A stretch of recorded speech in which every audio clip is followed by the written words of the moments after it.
बिस्मिल्लाहिर्रहमानिर्रहीम। मैं हूं नबी सत्ती और बात करेंगे जनाब। अब तो क्योंकि हर जगह पे जो है वो आपको पता है कि मजाक हो रहा है। जो इस वक्त सबसे बड़ी खबर है जनाब कि इमरान खान का कोई ख़त नहीं मिला, ये कहना है हमारी इस्टबलिशमेंट का। और फिर उन्होंने कहा जी कि शौक़ भी नहीं है इमरान खान के ख़त पढ़ने का। वो एक सज़ा याफ्ता शख्स है जो जेल में है, इसलिए जो है वो ख़त नहीं पढ़ा जाएगा। लेकिन ख़त पूरी दुनिया में इस वक्त ट्रैवल कर चुका है। तमाम इंटरनेशनल जो आपने देखा होगा न्यूज़पेपर जरीदे वो शाया कर चुके हैं, पाकिस्तानी मीडिया पे वो बात हो चुकी है। लेकिन हमारी इस्टबलिशमेंट जो है वो चाह रही है कि वो कहती है हमने नहीं पढ़ा, आंखें बंद हैं, आंखें बंद कर दी गई हैं इस मामले में। अच्छा जी, इस्लामाबाद हाई कोर्ट। अच्छा, आप सिर्फ खबरें, आप मैं टाइटल बताता हूँ, आपको अंदाज़ा हो जाएगा इस वक्त मुल्क किस हालत में है। इस्लामाबाद के हाई कोर्ट के जजेस की सीनियरिटी का मामला, एक नया तनाज़ा शुरू हो गया, एक नई जंग शुरू हो गई। इस्लामाबाद हाई कोर्ट पीका एक्ट तरमीम सुप्रीम कोर्ट और सिंध हाई कोर्ट में चैलेंज हो चुकी है।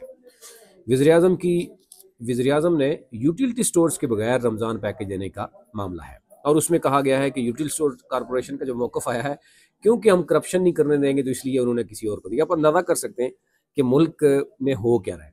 इस्लामाबाद हाई कोर्ट में 3 नए जजेस आने के बाद एक और यानी बड़ी तब्दीली जो है वो, अब डीबीज बन रहे हैं जी। क्या हो रहा है जी? इमरान, सारा कुछ क्यों हो रहा है? एक one point agenda, Imran Khan के केसेस ने अब आना है हाई कोर्ट में। यानी जितने भी आपने देखा होगा, क्योंकि डील नहीं हो पा रही, डील में जो ख्वाहिश थी वो नहीं हो पा रही। अब सारी चीज़ें जो है वो, जो 26वीं तरमीम है, इलेक्शन का लेट होना, आइन का तोड़ना, सबसे पहला बड़ा सबसे बुरा गुनाह। जिस मुल्क में आइन तोड़ना ही कुछ समझा ना जाए तो उस वहाँ पीका टीका जो मर्जी बनाते रहे, आपको अंदाज़ा ही है। जो मखसूस लोगों को पकड़ने के लिए बनाया जाएगा वही होगा। तो आइन सबसे बड़ा, फिर 26वीं तरमीम गैर आइनी, फिर पार्लियामेंट आपकी गैर आइनी, फिर आपकी सेनेट आपकी। देखें, केपीके के इलेक्शन कोई नहीं हुए। अच्छा, अब वज़ीर आज़म ने ख़त, अगर चलो सॉरी, साबिक़ वज़ीर आज़म जो है वो इस वक्त, ये मैं नहीं कह रहा, ये आपकी अपोजिशन भी समझती है, पूरे पाकिस्तान के तमाम लोग समझते हैं कि इस वक्त सबसे बड़ी जमात जो है वो वही है।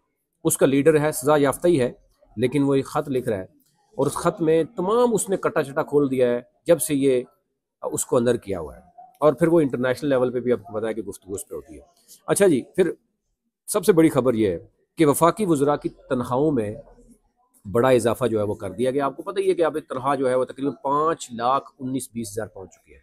फिर उसमें जो अलाउंसेज हैं वो बड़े हैं, कमेटीज़ के नाम पे अलग से पैसे लिए जाते हैं, पानी बिजली गैस उनका फ्री है, टेलीफोन उनका फ्री है, फिर एयर टिकट्स उनके, आपको पता ही है कि वो बहुत सी मामला होते हैं। फिर अलग से जो है ना वो पासपोर्ट भी उनका जो है ना वो, उसको भी अलग से एक आम ब्लडी सिविलियन से हटके जनाब उनको भी जो है ना देखा जाता है।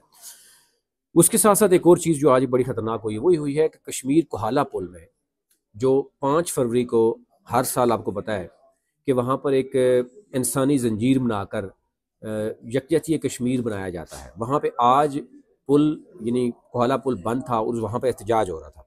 एहतजाज जो है वो जो हो रहा था, मैं आपको इसकी डिटेल बात करेंगे, लेकिन वो हो रहा है सर्कल बकोट। वहाँ पर कहा जा रहा है कि 8 यूनियन काउंसिल्स हैं जिनका आपस में भी रब्ता नहीं है, और वहाँ पे ना हॉस्पिटल की कोई सहूलत है, ना एजुकेशन है, ना राब्ता सड़कें हैं, ना मेन सड़क भी वहाँ टूट फूट का शिकार है। तो वहाँ पर जनाब पीटीआई अपनी ही हुकूमत के ख़िलाफ़ जो है ना वो एहतजाज हो रहा है।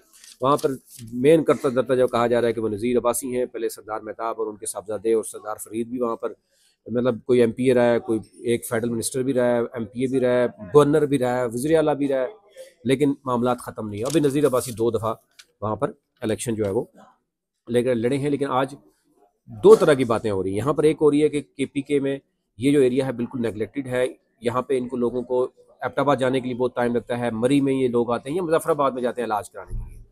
तो इस वक्त ये यानी कोहाला पुल पर जो है वो ये मामला करना, ये बड़ा ख़तरनाक भी हो सकता है। इस पर बड़ी आज हमने देखा कि नेशनल लेवल पे जो हमने देखा कि मीडिया में भी इसको कवरेज देगी। अच्छा जी, आ जाते हैं जनाब, सबसे पहले जो मेन खबर है वो आपके सामने रखते हैं कि ये कहा गया है, जो ख़त के हवाले से आपको बताया कि इमरान खान का कोई ख़त नहीं मिला।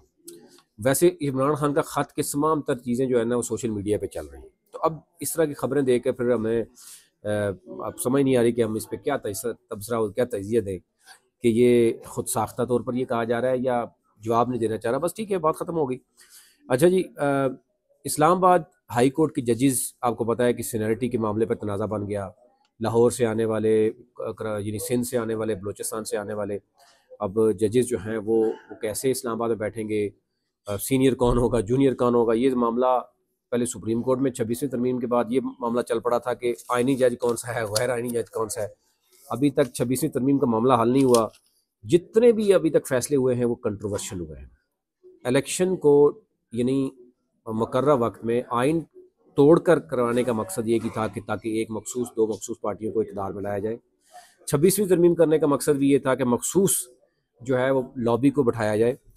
फिर उसके बाद पीका एक्ट के तहत भी मखसूस लोगों को करना था। अभी जजेस को भी जो लाया जा रहा है वो भी मखसूस है कि सिर्फ एक पार्टी को या एक लीडर को जो है वो बाय रखना है, और तमाम जुडिशरी को जो है वो भी जो फैसले देने हैं वो ताकि वो करने में। तो अब इस्लामाबाद हाई कोर्ट बच गया था, उसके जो 6-7 जजेस हैं उन्होंने पहले भी ख़त लिखा, अभी फिर ख़त लिख दिया। तो बहुत सी चीज़ें ऐसी हैं कि जो अभी तक यानी सियासी बहरान जो है, आपको पता है कि जब इनसिक्योरिटी और इंसर्जेंसी होगी मुल्क में तो हालात ठीक नहीं हो सकते। वफाकी वज़रा की पहले चारों सूबों में भी तनख्वाहें बढ़ गई सबकी, अब वफाकी वज़रा की भी बढ़ गई हैं। दूसरी तरफ आवाम अभी तक आपको पता है कि पिस रही है। और फिर क्या हो रहा है कि इंटरनेशनल जो डेट है उस पर टाइम लिया जा रहा है बार बार मुख्तलिफ मुल्कों से। इसी बात पे खुशी हो रही है कि जनाब सऊदी अरब ने हमें 1 साल और मज़ीद दे दिया। अगर पैसा है आपके पास तो जब इतना कुछ कर रहे हैं तो आवाम, महंगाई भी कम होनी चाहिए, आवाम भी खुश होनी चाहिए, और फिर बैरूनी जो कर्जा है वो भी उतरना चाहिए। उधर आप जो है वो भीख मांगने के लिए जाके बार बार मिन्नतें तरले करते हैं, तो ये इंतहाई अफसोसनाक जो है सूरत हाल है। तो इस वक्त कल अब आपको पता है पूरे मुल्क में जो है वो छुट्टी है, और ख़बर मैं आपको पहले देता हूँ। कल शाम को ख़बर आएगी कि जोश व खरोश से जनाब पूरा दिन मनाया गया, और कश्मीरी लोगों के साथ यकजहती जो है वो मनाई गई। इस पर हमने छुट्टी कर ली है, और मैक्सिमम लोगों को पता ही नहीं है कि यूम यकजहती कश्मीर है क्या, 5 फरवरी क्या है। बस हम छुट्टियों के चक्कर में अपना सारा मामला जो है वो करते हैं, कोशिश करते हैं किसी तरीके से दिन हमारे गुजरें, और यही हुकूमत कर रही है। अभी तक शहबाज शरीफ साहब 12-11 माह, बल्कि अब तो साल होने को है, अपनी काबीना जो है वो नहीं बढ़ा सके। इतनी ज़रूरत नहीं है, अभी काबीना नहीं बढ़ सकी उनको। 10 मतलब 12-1 साल हो गए तकरीबन। वही लोग जो चल रहे हैं, कारकर्दगी क्या शो की जाएगी, पार्टियां आपस में क्या कर रही हैं। तो अभी तक हम ये बात नहीं कर सकते कि कोई भी कुछ डायरेक्शन सही हुई है, और ये बड़ा वाज़ेह है कि जब तक फ्री एंड फेयर इलेक्शन नहीं होंगे ये मुल्क आगे नहीं चल सकता। उस वक़्त तक डंडे के ज़ोर पे, गन के ज़ोर पे जिस तरीके से भी घसीटा जा रहा है, मज़ीद मुल्क का नुकसान हो रहा है, इसमें कोई फ़ायदा नहीं। अभी तक ये इतना है।